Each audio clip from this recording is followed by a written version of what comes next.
जय श्री बालाजी महाराज। आज है 24 फरवरी 2026 और आज है अष्टमी तिथि और आज ही उदया तिथि अनुसार अष्टमी का महाव्रत किया जाएगा। आइए जानते हैं आज अष्टमी माँ दुर्गा भवानी की कथा। और इस महीने हम शिव कृपा के लिए शिव महापुराण कथा पढ़ रहे हैं, श्रवण कर रहे हैं, वह भी इसी वीडियो में सुनेंगे।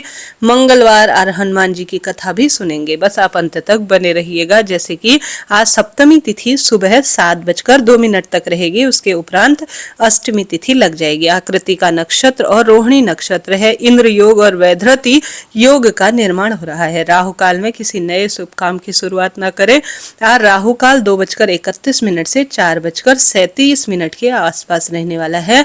राहु काल में किया गया कोई भी काम श्रेष्ठ नहीं माना जाता। इसके साथ ही किसी नए कार्य की शुरुआत करना ही चाहते हैं तो आप अभिजीत मुहूर्त को चुने। अभिजीत मुहूर्त 12:17 से 1:02 के आसपास है। अभिजीत मुहूर्त सर्वश्रेष्ठ समय माना जाता है। इसके साथ साथ आज लाभ का चौघड़िया जो कि 11:14 से 12:40 के आसपास है। लाभ के चौघड़िया में भी श्रेष्ठ और शुभता होती है किसी भी काम की। आरंभ करते हैं आज दुर्गा अष्टमी व्रत की कथा को सुनना। माँ दुर्गा भवानी की कृपा आपके घर परिवार पर रहे, यही मेरी प्रार्थना है। इसी समय मैं आज का पंचांग आपको सुनाती हूँ। आपके लिए यह श्रेष्ठ रहता है तो सबसे पहले आपसे अनुरोध है सब्सक्राइब करें। कमेंट्स बॉक्स में जय माता दी या हर हर महादेव जरूर लिखें। आरंभ करते हैं सबसे पहले दुर्गाष्टमी व्रत कथा। दुर्गाष्टमी व्रत कथा अनुसार प्राचीन काल में असुर दंभ को महिषासुर नाम से एक पुत्र की प्राप्ति हुई, जिसके भीतर बचपन से ही अमर होने का बल प्राप्त था। उसकी यही इच्छा पूर्ति के लिए उसने अमर होने का वरदान हासिल करने के लिए ब्रह्मा जी की घोर तपस्या आरंभ की। महिषासुर द्वारा की गई इस कठोर तपस्या से ब्रह्मा जी प्रसन्न हुए और उसे मनचाहा वरदान मांगने को कहा।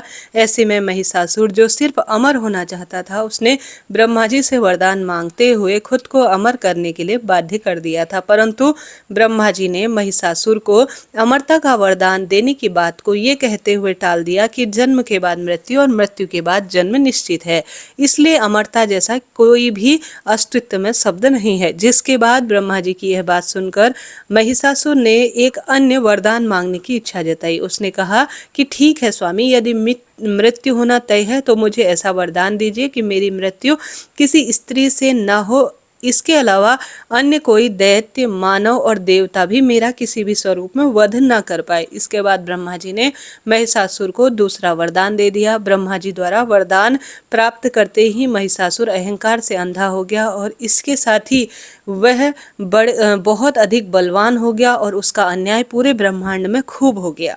मौत के भय से मुक्त होकर अपनी सेना के साथ पृथ्वी लोक पर आक्रमण कर दिया उसने।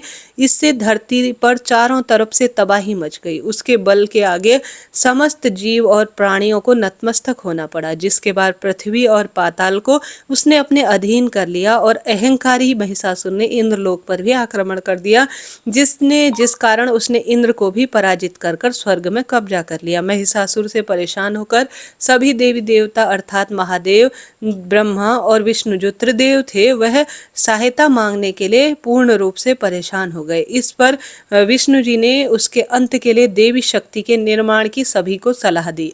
जिसके बाद सभी देवी देवताओं ने मिलकर देवी शक्ति की सहायता के लिए पूर्ण रूप से पुकारा और इस पुकार को सुनकर सभी देवी देवताओं के शरीर में से निकले तेज से एक अत्यंत सुंदर श्रेष्ठ आकृति का निर्माण हुआ। उसी तेज से निकली माँ आदि शक्ति, माँ भवानी, जिनके रूप और तेज से सभी देवी देवता आश्चर्यचकित हो गए।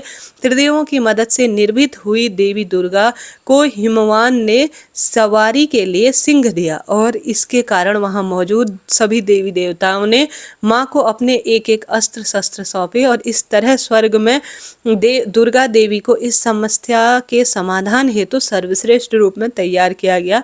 माना जाता है देवी को अत्यंत रूप प्रदान देखकर महिषासुर उनके प्रति बहुत आकर्षित होने लगा और उसने अपने दूत के जरिए देवी माँ के पास विवाह का प्रस्ताव भेजा। अहंकारी महिषासुर की इस ओछी हरकत से देवी भगवती को अत्यंत क्रोध आया। इसके बाद ही माँ महिषासुर को युद्ध के लिए ललकारने लगी। माँ दुर्गा से युद्ध की ललकार सुनकर ब्रह्मा जी ने ब्रह्मा जी से मिले वरदान के अहंकार से अंधे हो चुके महिषासुर ने उस यज्ञ के लिए तैयार भी वह हो गया। इस युद्ध में एक एक करके महिषासुर की संपूर्ण सेना का मां दुर्गा ने सर्वनाश कर दिया। इस दौरान माना ये भी जाता है कि यह युद्ध पूरे 9 दिनों तक चला, जिस दौरान असुरों के सम्राट महिषासुर ने विभिन्न रूप धरकर मां को छलने की खूब कोशिश की, लेकिन उसकी सभी कोशिशें आखिरकार नाकाम रही और देवी भगवती ने अपने चक्र से इस युद्ध में महिषासुर का सिर काटते हुए उनका वध कर दिया और इस तरह देवी भगवती के हाथों में महिषासुर का मृत्यु पूर्ण रूप से संभव हो पाई। माना जाता है कि जिस दिन मां भगवती ने स्वर्गलोक, पृथ्वी लोक और पाताल लोक को महिषासुर के पापों से मुक्ति दिलाई थी, वह दुर्गा अष्टमी का ही दिन था। इसलिए इस दिन की बहुत महत्वता है। साथ ही ऐसी मान्यता है कि जिस दिन त्रिदेवों के अंश से मां दुर्गा भवानी का जन्म हुआ था, वह अष्टमी का ही दिन था। इस कारण से मां दुर्गा भवानी का श्रेष्ठ यह दिन माना जाता है। दुर्गा अष्टमी का व्रत करने से, इस कथा को सुनने से पुत्र, विवाह, नौकरी, रोग, कर्ज, दुख, दारिद्रता का अंत होता है और सदा सर्वदा परिवार में खुशियां बनी रहती है। हे दुर्गा माता, आज अष्टमी के दिन जो भी आपकी इस कथा को सुन रहे हैं, उनके सौभाग्य को बनाए रखना और उनके मनचाही इच्छा को तुरंत ही पूर्ण करना। बोलिए अम्बे मात की जय। प्रिय श्रोताजनों, यह दुर्गाष्टमी की पौराणिक कथा कोई मनगढ़ंत नहीं, मैंने आपको सुनाई। इसका वर्णन देवी भागवत में भी मिलता है। अब आइए, आज मंगलवार है, मंगलवार व्रत कथा सुन लेते हैं। साथ के साथ हम सभी सुनेंगे सीता माता के नित्यनेम की कथा और फिर अंत में शिव महापुराण कथा आरंभ करते हैं। सबसे पहले बालाजी महाराज मंगलवार की कथा। मंगलवार व्रत कथा अनुसार एक ब्राह्मण दंपति के कोई संतान नहीं थी, जिस कारण पति पत्नी दुखी रहते थे।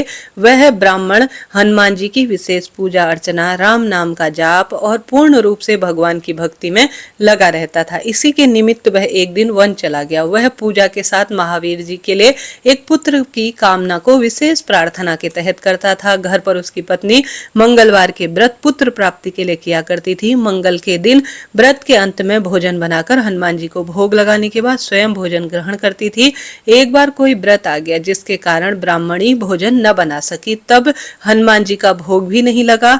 वह अपने मन में ऐसा प्रण करके सो गई कि अगले मंगलवार को हनुमान जी को भोग लगाकर ही अन्न ग्रहण करूंगी। वह भूखी प्यासी 6 दिनों तक पड़ी रही। मंगलवार का दिन आया तो उसे मूर्छा आ गई। तब हनुमान जी उसकी लगन और निष्ठा को देखकर प्रसन्न हो गए। उन्होंने उसे दर्शन दिए और कहा, मैं तुमसे अति प्रसन्न हूँ। मैं तुम्हें एक सुंदर बालक देता हूँ जो तेरी बहुत सेवा करेगा। हनुमान जी मंगलवार को बाल रूप में उसको दर्शन देकर अंतर्ध्यान हो गए। सुंदर बालक पाकर ब्राह्मणी अति प्रसन्न हुई। ब्राह्मणी ने बालक का नाम मंगल रखा। कुछ समय पश्चात ब्राह्मण वन से लौटा। प्रसन्न चित्त सुंदर बालक घर में क्रीड़ा कर रहा था। यह ब्राह्मण पत्नी से बोला, यह बालक कौन है? पत्नी ने कहा, मंगलवार के व्रत से प्रसन्न होकर हनुमान जी ने मुझे दिव्य दर्शन दिए और बालक रूप दिया।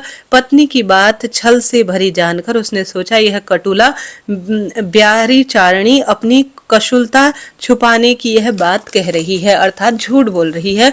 एक दिन उसका पति कुएं पर पानी भरने गया तो पत्नी ने कहा कि मंगल को भी साथ ले जाओ।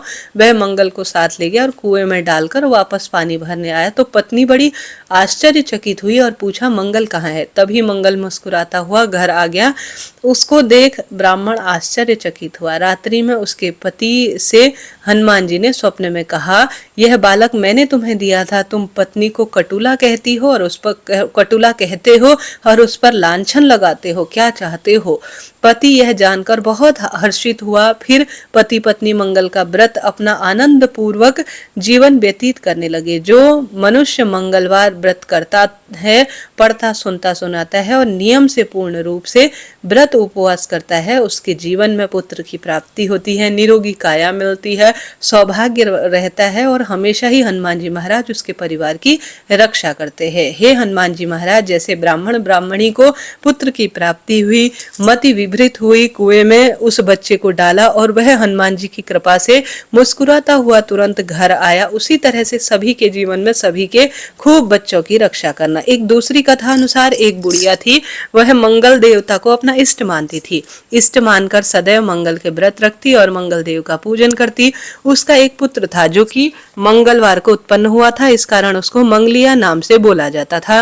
मंगल देव के दिन न तो घर लीपती और न ही पृथ्वी खोदती थी। एक दिन मंगल देवता उसकी श्रद्धा की परीक्षा लेने के लिए उसके घर साधु रूप में आए और द्वार पर आवाज दी। बुढ़िया ने कहा, महाराज क्या आज्ञा है? साधु कहने लगी, बहुत भूख लगी है, भोजन बना दो, इसके लिए थोड़ी सी पृथ्वी लीप देना तो बहुत पुण्य होगा। यह सुनकर बुढ़िया ने कहा, आज तो मंगलवार है और मैं व्रती हूँ, इसलिए मैं चौका नहीं लगा सकती और न ही मैं जमीन लीप सकती हूँ, बस जल का छिड़काव कर दूंगी, उस पर भोजन बना लेना। साधु कहने लगे कि मैं गोबर से ही लीपे हुए चौके पर खाना बनाता हूँ। बुढ़िया ने कहा, पृथ्वी लीपने के सिवाय और कोई सेवा हो तो मुझे बता दो, मैं सब कुछ करने के लिए उद्यत हूँ। तब साधु ने कहा कि सोच समझकर उत्तर देना और जो भी कहूँ तुम्हें सब करना ही पड़ेगा। बुढ़िया कहने लगी कि महाराज, पृथ्वी लीपने के अलावा जो भी आज्ञा करें उसका पालन अवश्य करूंगी। बुढ़िया ने ऐसे 3 बार वचन दे दिया। तब साधु कहने लगी कि अपने लड़के को बुला और औंधा लिटा दे, उसकी पीठ पर ही भोजन बनाऊंगा। साधु की बात सुनकर बुढ़िया चुप हो गई। तब साधु ने कहा, बुला ले लड़के को, अब सोच विचार क्या करती है? बुढ़िया मंगलिया पुकारने लगी। थोड़ी देर बाद लड़का आ गया। बुढ़िया ने कहा, जा बेटे, तुझको बाबा जी बुला रहे हैं। लड़के ने बाबा जी से जाकर पूछा, क्या आज्ञा है महाराज? बाबा जी ने कहा, जाओ अपनी माता जी को बुला लाओ। तब माता आ गई तो साधु ने कहा कि तू इसे ही लिटा दे। बुढ़िया ने मंगल देवता का स्मरण करते हुए लड़के को उल्टा लिटा दिया और उसकी पीठ पर अंगीठी रख दी। कहने लगी, महाराज, अब जो कुछ भी है आपको ही करना है और कीजिए, मैं जाकर अपना काम करती हूँ। साधु ने लड़के की पीठ पर रखी हुई अंगीठी में आग लगाई और उस पर भोजन बनाया। जब भोजन बन चुका था, साधु ने बुढ़िया से कहा कि अब अपने लड़के को बुला दो, वह भी आकर भोग लगा ले।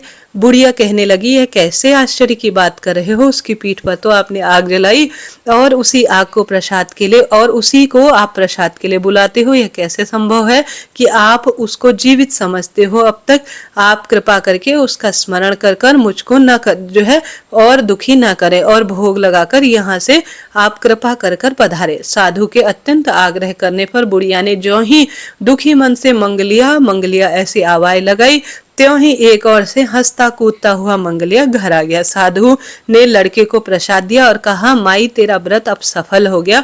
तेरे हृदय में जो दया है, अपने इष्ट के लिए अतल श्रद्धा है और तेरा जो मन है वह अत्यंत रूप में तेरे कार्य को सफल करने वाला है। इसके कारण तुझको कभी कोई कष्ट नहीं आएगा और मंगल देवता और हनुमान जी कृपा से आपके जीवन में सब काम स्वतः ही हो जाएंगे। बोले मंगल देवता की जय। हर हर महादेव। जय श्री कृष्णा। हनुमान जी महाराज की जय। प्रिय श्रोताजनों, आइए शिव महापुराण कथा का श्रवण कर लेते हैं। उससे पहले सीता माता की नित्यनेम की कथा सुन लेते हैं। आरंभ करते हैं सीता माता की नित्यनेम की कथा सुनना। कथा अनुसार इस कथा को सीता माता कहती थी और श्री रामचंद्र जी सुना करते थे। एक दिन श्री राम भगवान को किसी काम से बाहर जाना पड़ा तो सीता माता कहने लगी, भगवान, मेरा तो 12 वर्ष का नित्य नियम छूट जाएगा, अब आप बाहर जाएंगे तो मैं अपनी कहानी किसे सुनाऊंगी? श्री रामचंद्र जी ने कहा, तुम कुएं के पाल के पास बैठ जाना और वहां जो औरतें पानी भरने आएंगी ना, उन्हें अपनी कहानी सुना देना। सीता माता कुएं के पाल पर जाकर बैठ गई। एक स्त्री आई, उसने रेशम की जरी साड़ी पहनी थी और सोने का घड़ा ले रखा था। सीता माता उसे देखकर कहती है, बहन, मेरा 12 वर्ष का नित्यनेम तो सुन लो। वह स्त्री बोली कि मैं तुम्हारा नित्यनेम तो सुनूंगी, पर मुझे घर जाने में देर हो जाएगी और मेरी सास भी मुझसे लड़ेगी। उसने कहानी नहीं सुनी और वह चली गई। उसकी रेशम जरी साड़ी फट गई, सोने का घड़ा मिट्टी में बदल गया। सास ने देखा तो पूछा, किसका दोष सर लेकर आई है? बहू ने कहा, कुएं पर एक औरत बैठी थी, उसने कहानी सुनने के लिए कहा, लेकिन मैंने नहीं सुनी, जिसका वह फल मिला है। बहू की बातें सुनकर अगले दिन वही साड़ी और वही घड़ा लेकर सास कुएं के पाल के पास बैठ गई। सास को वही माता सीता बैठी हुई मिली तो सीता माता ने कहा, बहन, मेरी कहानी सुन लीजिए। सास बोली, एक बार छोड़ो, मैं तो बार बार तुम्हारी कहानी सुन लूंगी।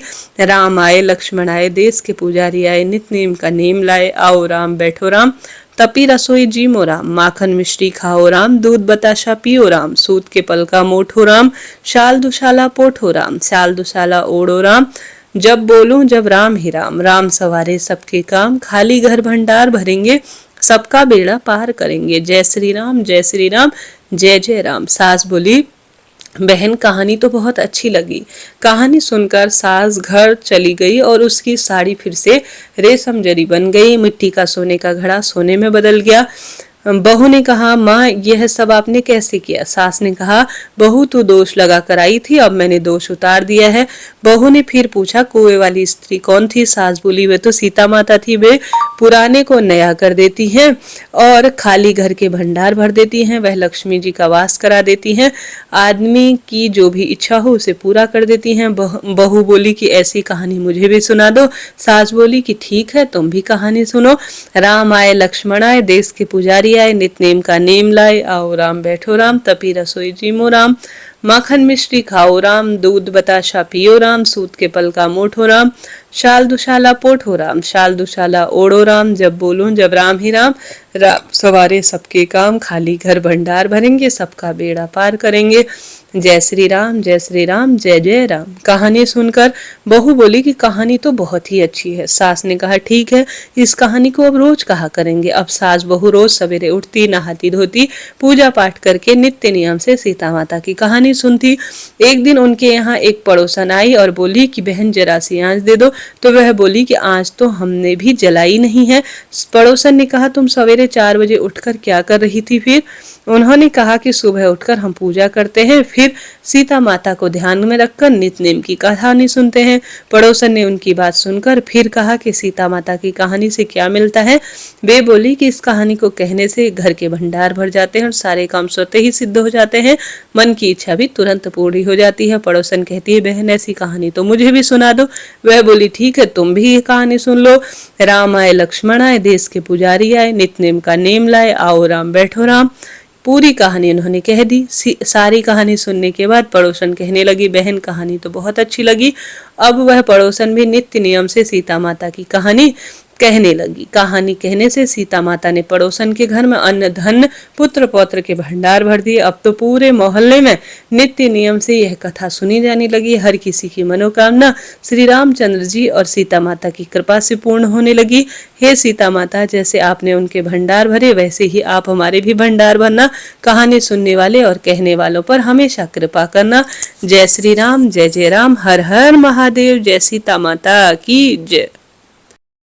प्रिय श्रोताजनों, आज से महापुराण का श्रेष्ठ अध्याय सुनाने जा रही हूँ। कल हमने सुना कि कैसे किस तरह से भगवान ने अर्थात महादेव ने कुबेर पद की प्राप्ति करवाई थी एक दीपदान के कारण यज्ञदत्त कुमार को। कितनी सुंदर बात थी, कल आपने सुना नहीं तो कल का शिव महापुराण अध्याय सुन लीजिए। महादेव ने ना कुबेर पद की प्राप्ति और अपनी मैत्री यज्ञदत्त कुमार को किस स्वरूप में दी थी, मात्र एक दीपदान को करने से। बड़े दीपदान की महिमा कल के अध्याय में हमने सुना। कल हमने रुद्र संहिता के 17वें और 18वें और 19वें अध्याय को एक बार पढ़ा था। आज हम श्रवण करते हैं भगवान शिव का कैलाश पर्वत पर गमन। आरंभ करते हैं। हर हर महादेव। ब्रह्मा जी कहते हैं, नारद मुनि कुबेर के तपोबल से भगवान शिव का जिस प्रकार पर्वत श्रेष्ठ कैलाश पर शुभ आगमन हुआ वह प्रसंग सुनो। कुबेर को वर देने वाले विश्वेश्वर शिव जब उन्हें निधिपति होने का वर देने अपने उत्तम स्थान को चले गए, तब उन्होंने मन ही मन इस प्रकार विचार किया, ब्रह्मा जी के ललाट से जिनका प्रादुर्भाव हुआ है तथा जो प्रलय का कार्य संभालते हैं वह रुद्र मेरे पूर्ण स्वरूप है, अतः उन्हीं के रूप से मैं गुहाओं के निवास स्थान कैलाश पर्वत पर जाऊंगा। उन्हीं के रूप से मैं कुबेर का मित्र बनकर उसे पर्वत पर विलास पूर्वक रहूंगा और बड़ा भारी तप करूंगा।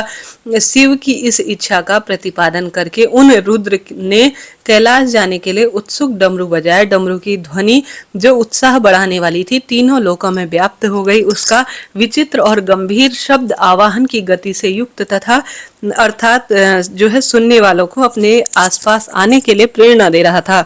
उस ध्वनि को सुनकर मैं तथा विष्णु भगवान आदि सभी देवी देवता ऋषि मूर्तिमान आगम निगम और सिद्धि वहां आ पहुंचे। देवता और असुर आदि सब लोग बड़े उत्साह में भरकर वहां आ गए। भगवान शिव के समस्त पार्षद और सर्वलोक वंदित महाभाग गणमान्य जहां कहीं भी थे वहां आ गए। इतना कहकर ब्रह्मा जी ने वहां आए हुए गणपालों को नाम उल्लेख पूर्वक विस्तृत परिचय दिया।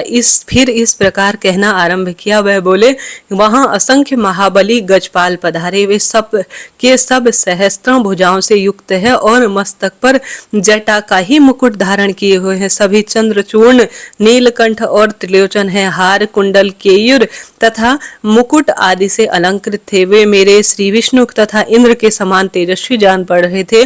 अड़िमा आदि 8 सिद्धियों से घिरे थे तथा करोड़ों सूर्यों के समान उद्रासीन हो रहे थे। उस समय भगवान शिव ने विश्वकर्मा को उस पर्वत पर निवास स्थान बनाने की आज्ञा दी। अनेक भक्तों के साथ अपने और दूसरों के रहने के लिए यथा योग्य आवास तैयार करने का आदेश दिया।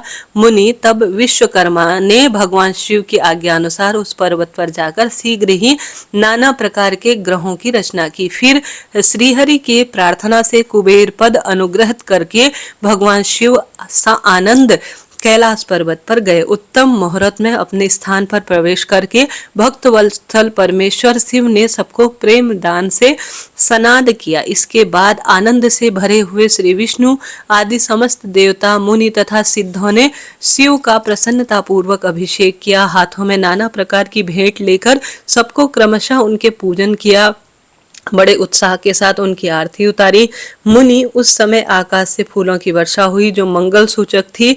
सब ओर जय जयकार और नमस्कार के शब्द गूंजने लगे। महान उत्साह फैल गया था जो सबके सुख को बढ़ाने वाला था। उस समय सिंहासन पर बैठकर श्री विष्णु आदि सभी देवी देवताओं के द्वारा यथोचित सेवा को बारंबार ग्रहण करते हुए भगवान शिव बड़ी शोभा पा रहे थे। देवता आदि सब लोगों ने सामर्थक और प्रिय वचनों द्वारा कल्याणकारी भगवान शंकर को पृथक पृथक सत्वन किया। सर्वेश्वर प्रभु ने प्रसन्न चित्त से वह सत्वन सुनकर उन सबको प्रसन्नता पूर्वक मनवांचित वर तथा अभीष्ट वस्तुएं प्रदान की। मुनि इसके उपरांत श्री विष्णु के साथ मैं और अन्य सब देवता और मुनि मनवांचित वस्तु पाकर आनंदित होकर भगवान शिव की आज्ञा से अपने अपने धाम की ओर आ गए।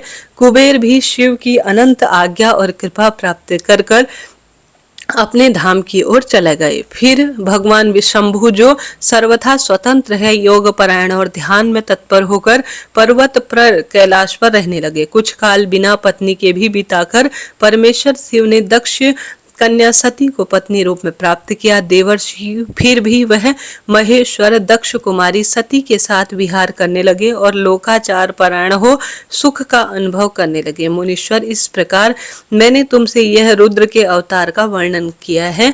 साथ ही उनके कैलाश पर आगमन और कुबेर के साथ मैत्री का भी प्रसंग सुनाया है। कैलाश के अंतर्गत होने वाली उनकी ज्ञान वर्धिनी लीलाओं का भी वर्णन किया है जो इहलोक और परलोक में सदा संपूर्ण मनवांछित फल देने वाले हैं। जो एकाग्र चित्त होकर इस कथा को सुनता या पढ़ता है वह इस लोक को भोग कर परलोक को मोक्ष की प्राप्ति करता है। हर हर महादेव। प्रिय श्रोताजनों, आज हमारा यहाँ पर रुद्र संहिता समाप्त हुआ। लिखा हुआ है रुद्र संहिता का सृष्टि खंड संपन्न अर्थात संपूर्ण। अब रुद्र संहिता द्वितीय अर्थात सती खंड में हम पहुंचे हैं। आरंभ करते हैं इसे भी पढ़ना। इसमें नारद जी के प्रश्न और ब्रह्मा जी के द्वारा उनका उत्तर, सदाशिव से त्रिदेवों की उत्पत्ति तथा ब्रह्मा जी से देवता आदि की सृष्टि के पश्चात एक नारी और एक पुरुष का प्रकट का यहाँ पर वर्णन मिलता है। नारद जी बोले, महाभाग महाप्रभु विधाता, आपके मुख अरविंद से मंगल कारिणी शंभु कथा सुनते सुनते मेरा जी नहीं भर रहा है। अतः भगवान शिव का सारा शुभ चरित्र मुझसे कहिए। संपूर्ण विश्व की सृष्टि करने वाले ब्रह्मदेव, मैं सती की कीर्ति से युक्त शिव का दिव्य चरित्र सुनना चाहता हूँ। शोभाशालीन सती किस प्रकार दक्ष पत्नी के गर्भ से उत्पन्न हुई? महादेव जी ने पत्नी का विवाह विचार कैसे किया? पूर्व काल में दक्ष के प्रति रोष होने के कारण सती ने अपने शरीर का त्याग कैसे किया? चेतनावकाश का प्राप्त होकर भी वह फिर कैसे हिमालय की कन्या बनी? पार्वती ने किस किस प्रकार उग्र तपस्या की और कैसे उनका विवाह हुआ? कामदेव के नाश करने वाले भगवान शिव के आधे शरीर में किस प्रकार उनका स्थान हुआ? महामते, इस पर सब बातों को विस्तार से कहिए। इसके समान कोई संशय का निवारण करने वाला नहीं होगा। ब्रह्मा जी ने कहा, मुनि, देवी सती और भगवान विष्णु का शुभ यश परम पावन दिव्य और गोपनीय से भी अत्यंत गोपनीय है। तुम सब मुझसे सुनो। पूर्व काल में भगवान शिव निर्गुण, निर्विकल्प और निराकार, शक्ति रहित, चिन्मित और शत और असत से विलक्षण स्वरूप में प्रतिष्ठित थे। फिर वही शंभु सगुण और शक्तिमान होकर वशिष्ठ रूप धारण करके स्थित हुए। उनके साथ भगवती उमा विराजमान थी।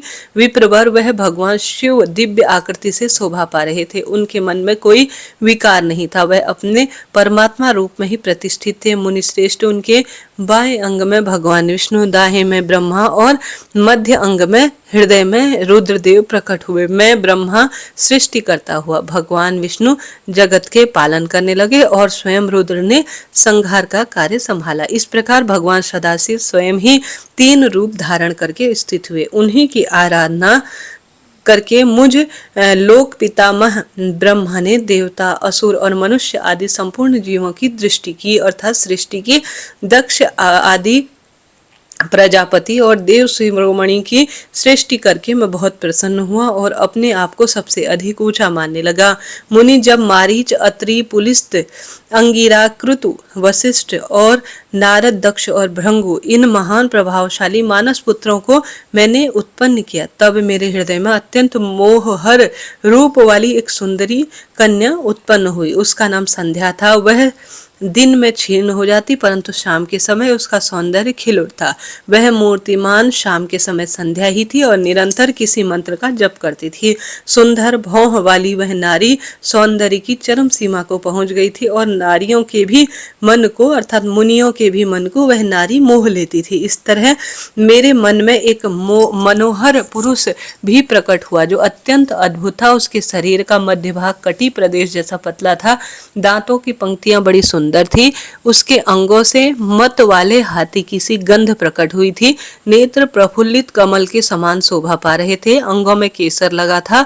उसकी सुगंध नातिका को तृप्त करने वाली थी। वह पुरुष देखकर दक्ष आदि मेरे सभी पुत्र अत्यंत उत्सुक थे। उनके मन में आश्चर्य भर गया था। जगत की सृष्टि करने वाले मुझ जगदीश्वर ब्रह्मा की ओर देखकर उस पुरुष ने विनय से गर्दन झुका दी और मुझे प्रणाम करने लगा। वह पुरुष बोला, ब्राह्मण मैं कौन सा कार्य करूं, मेरे योग्य कौन सा काम है, कृपया बताइए, क्योंकि विधाता आज आप ही सबसे अधिक माननीय और योग्य पुरुष हैं। यह लोक आपके ही आगे सुशोभित है। ब्रह्मा जी ने कहा, भद्रपत, तुम अपने इसी स्वरूप से तथा फूल के बने हुए 5 बाणों से स्त्री और पुरुषों को मोहित करते हुए सृष्टि के सनातन कार्य को चलाओ। इसी चराचर त्रिभुवन में ये देवता आदि कोई भी तुम्हारा जीव तिरस्कार करने में समर्थ नहीं होंगे। तुम छिपे रूप से प्राणियों के हृदय में प्रवेश करके सदा स्वयं उनके सुख का हेतु बनकर सृष्टि का सनातन कार्य संचालित करो। समस्त प्राणियों का जो मन है वह तुम्हारे पुष्यमय बाण का सदा अनायासी अद्भुत लक्ष्य बन जाएगा। साथ ही यह जो मैंने तुम्हारा कर्म बताया है, जो सृष्टि का परिवर्तक होगा और हमारे ठीक ठाक नाम क्या होंगे, इसको बाद में मेरे यह 2 पुत्र बताएंगे। सूर्य श्रेष्ठ ऐसा कहकर अपने पुत्रों के मुख की ओर दृष्टिपात करके मैंने क्षण भर में ही अपने लिए और अपने कमल में आसन को चुपचाप बैठा लिया। इस तरह से यह आज रुद्र संहिता का यह जो है जो मैं पढ़ रही हूँ यह समापन की ओर हुआ। रुद्र संहिता द्वितीय सती खंड का आज यह प्रथम अध्याय और द्वितीय अध्याय समापन की ओर है। प्रिय श्रोताजनों, इतना ही पढ़ पाती हूँ, कल इसके आगे का अध्याय पढ़ूंगी। आप जानते होंगे बहुत इसको पढ़ने में, अन्य कथाएं सोचने समझने में समय लग जाता है। आप आशा है, उम्मीद है मेरी आस्था भाव को समझेंगे। कल हम इसके आगे का अध्याय श्रवण करेंगे। आज के लिए इतना ही। चैनल को सब्सक्राइब करें।